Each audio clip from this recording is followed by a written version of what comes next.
Hello and welcome to Wellywood Wargaming. My name is Damon, and in this video I'm just going to give you a quick update fresh from the Warhammer community on the latest Apocrypha Necromunda rules. Before I get into it, please do like, share, subscribe, check out the Patreon as well to keep me doing more of this kind of video. Apocrypha Necromunda, what is it exactly? Well, I have done a previous video on the first 10 Apocrypha Necromunda issues. These are Necromunda specific pieces that the Warhammer community have written. They usually contain quite a bit of lore, a new rules mechanic of some kind that is optional, you can include in your games of Necromunda, and always a scenario at the end as well. These are PDFs, they're available for free from the Warhammer community, so you can just head on there, type in Apocrypha Necromunda, and it will come up with all of these, hopefully. Do download them all, because you never know, they might end up being not available at some point in the future. I've got all of them in a folder on Google Drive, and it's all good. This one came out this morning, though, in Australia. I'm not sure what time it came out in the UK. But we have new Cawdor rules, which always excites me, because you know I love Cawdor. We have a new Path of Faith, I suppose, or new Articles of Faith. 6 new articles, which is really, really exciting. Path of the Prophet. Of course, this coincides with the character, the Prophet, the agent or dramatis personae that came in the middle Aranthian Succession book, the second book, Vaults of Temenos, I believe. That character is available in there, and this path is built around the Path of the Prophet. So just to give you a little bit of a blurb here, the Path of the Prophet is the utter devotion to the word of the Prophet and the great pilgrimage which he leads. Its followers see this path as the one true expression of the redemption, and the Prophet himself as ordained by the God Emperor to lead all who claim devotion to the imperial creed. During the Aranthian Succession, millions of faithful would flock to the banner of the Prophet until they dominated the fractured house of Cawdor in their relentless quest to convert or destroy all who opposed their holy master. So some really cool little bit of lore there. I'm not going to get into the actual lore around this Apocrypha Necromunda. Really, all I'm going to be talking about is the new Articles of Faith that we got here.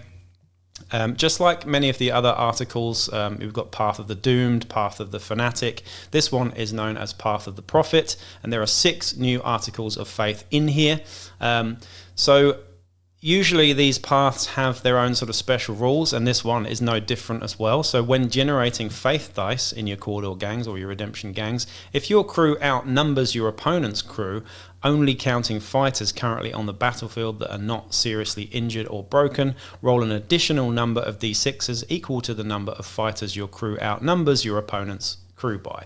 This, I think, is the best of the entire bunch so far, because you're pretty much, as Cawdor, nearly always outnumbering your opponent. Sure, you might have some guys on the ground seriously injured or whatever, but most of the time you're outnumbering your opponent. So you can pretty much guarantee on getting more faith dice out of using this one. Now, of course, just quickly shifting back on something, you can mix and match your Articles of Faith. You can pick and choose from different paths, but you will not get this special rule unless you stick to solely the Path of the Prophet. So that's pretty good there. The following Articles of Faith can only be performed by members of a House Cawdor gang that follow the Path of the Prophet. So that's pretty straightforward, as you can see. Now I'm going to get into the actual Articles of Faith, what they're called, what their effect is, and what their threshold test is as well. The first one here is, I'm going to say these in funny voices because you kind of have to when you're doing this, especially playing in the game. I don't know if you do this, but I certainly do this. But look not upon the face of the prophet, lest he blind you with his glory. You have to do it in voices like that. That's the first one anyway. And this is a 5+ threshold, which means that you've got to roll a 5 up on however many article dice, faith dice that you've got. It's pretty low, the threshold test on that one. All other fighters, both friend and foe, within 12 inches of the invoking fighter, this Article of Faith, change their facing so that their vision arcs are facing directly away from the invoking fighter. This one's super fluffy. All of a sudden you're just on, you're a light and everybody has to turn away in shame. Really, really cool. I can't see it being mega useful, but it could be. It's a sort of situational one, I suppose, like most of these Articles of Faith are. It's certainly not one of the powerful ones, but with a nice low threshold, that could be interesting. Just forcing everybody to have the wrong facing. Particularly if those fighters have already activated that round and stuff. So it's not a bad one. The next one is, by his word shall you be redeemed, and in his name shall you serve. That's the second one there. The invoking fighter targets an enemy fighter they are engaged with. The targeted fighter must make a willpower test. If they fail, they become subject to the insane condition.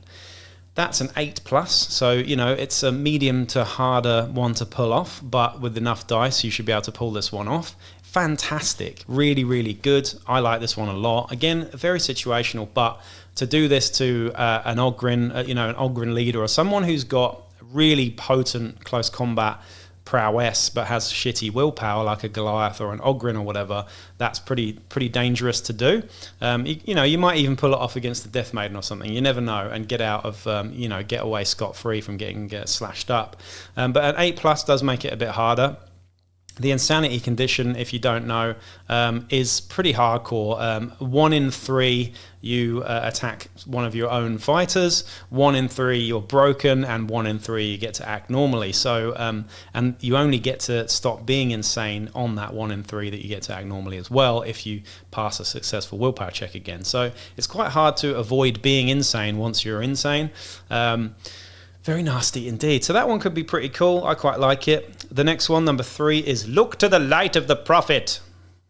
There you go. And that is, whilst this article of faith is in effect, all fighters, both friend and foe, within 12 inches of the invoking fighter are unaffected by the visibility X rule. This is pretty cool. You could do this just to give everybody full visibility for that little round. Very, very cool. Of course, it is all fighters, friend and foe, but if you do this in your own deployment area early on and you've got some heavy crossbows and stuff like that, that could be really helpful indeed. It's also a 3+ threshold to pull off, so really, really easy that. Most of the time you're going to do it on 1d6. The next one is Look not to the counsel of false masters. While this article of faith is in effect, all enemy fighters within 12 inches of the invoking fighter cannot benefit from group activations or the gang hierarchy X special rules. This one is a 7+ threshold. That one's pretty cool. Again, very, very situational. But if you've got, a pivotal point in the game where you might have an elite little unit of a leader or a champion and some other opposing gangers ready to do some real work on you with a big group activation that could possibly sway the game, this one's quite nice because it stops them doing that.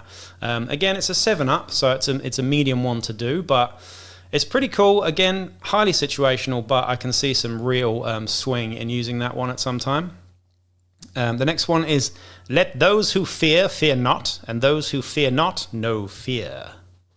All broken fighters, both friend and foe, within 12 inches of the invoking fighter immediately rally. So immediately rally, they don't have to make a rally test. That's pretty cool. I'm assuming they still get their 1 XP for rallying, which is great. All other fighters, both friend and foe, must take a nerve test. So all other fighters nearby in that 12-inch bubble have to take a nerve test. I can't see a huge amount of use on this one, if I'm honest. But again, all of these are very situational. This could be quite interesting. This is a 6+ threshold, by the way, so it's still a fairly easy one to do. But I just can't see you often doing this one. I mean, again, if you've got like a broken champion who you really need or something, or someone important who you just want to quickly get back into the fray, then this one could be pretty good, especially if you've got multiples as well. And the last one here is Empty are the hands of the faithless. While this article of faith is in effect, enemy fighters count as being unarmed when making close combat attacks against the invoking fighter. This is a 4+ threshold. I think this is hilarious. It'd be really funny if a corpse grinder butcher charged you and you said, no, you can't use your paired heavy change cleavers, absolutely not. Or, no, you can't use your shiver sword, Mr. Delac. And this is a 4+ as well, so it's pretty easy to pull off. I quite like this one. Very, very funny. But yeah, those are the 6... articles of faith that are in Path of the Prophet. I think they're pretty balanced. There's nothing super, super powerful in there. I mean, I still think some of the, Path of the Doomed, Path of the Fanatic ones are better than these, but nice and fun and fluffy. I particularly like the one that turns you insane in close combat there. That's pretty cool. I think I'd get a lot of use and fun out of that one. Some really fun and good ideas there. So well done, Games Workshop, on doing this and creating a little bit more option for House Cawdor. Now we just really need something more for Delac, I think. So anyway, that's it for me for now. All I was going to do there is just give you the rundown of those articles of faith. I'm not going to go into the scenario because it's not that special or unique. I'm also not going to give you any of the lore from Apocrypha Necromunda, but you can download that off the Warhammer community website whenever you like and peruse it to your heart's content. That's me anyway. Over and out.